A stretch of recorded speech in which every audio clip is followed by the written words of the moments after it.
Hi friends, आज आम पानी आखिया माछ तरकारी करवा।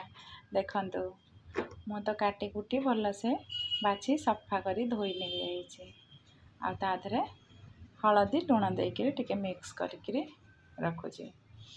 ए माछटा बहुत ताधरे बेसर देले ही भल लगे, टेस्ट लगे। आर झोलटा ही जेहेतु कंटा माछ आर भल झोलटा ही बहुत टेस्टी।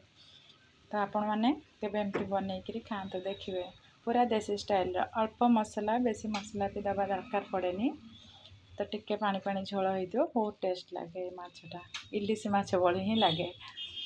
देखो ताको भल से आम काटिकी धोई बाजी भाजीदबा।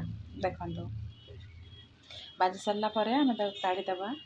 आदि आप चाहिए आलू पकेवा लगी तो आलू पकई पारे, नहले जदि दरकार ना आलू आपण पसंद ना तो आलू को स्किप करें। मु तो गोटे थर ही सब करुँची, पूरा टिपिकल गाँ टाइप्र। देखो एकाधे फुटण फुटईदेली ताधरे आलू ही टिके भाजीदेवी, बेसी भी आलू भाजीबेनि। तो आलू ताकू काटिकिना धोईक रखीली, आलू पकई मु भाजी नहीं। देखो एकाधरे कले आलू आप चाहिए आगर भाजिक रखिपारे, ना यही तेल ही भाजी पारे। जेहेतु आमको बेसी तेल खाइबार नहीं कि बेसी मसला नहीं, तो एमती ही करें।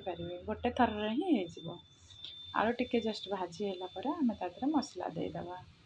आ मसला आटे तादरे टमाटर भी आप चाहिए, मुझे 2टा टमाटर ऐड करची। आप चाहिए भी टिके खटालिया करें, 2टा नहीं पारे ना कमे भी पारे। लुण हलदी दे टिके कषिदबा आलू को, आलू और मसला को टिके कषिदबा। देखो मुझे 2टा टमाटर भी ऐड करची। कषि सारा पर आधे आम पानी देदेबा, जेहेतु आलू टिके सीझिब आ मसला भी सीझीज। तो किसी समय घोड़ेकिना आम ताको छाड़देबा जे सीझा लगे। तो आलू आम बेसी भाजिले ना तो सीझा लगे टे टाइम लगे। देखो फुटीगला तापर आम कौन करवा ना माछ भाजी रखी माछ को ये आम ऐड करदबा। आ टमाटर मुझे बड़ बड़ साइज काटी, कहीं टिके खटा खटा लगे भल लगे।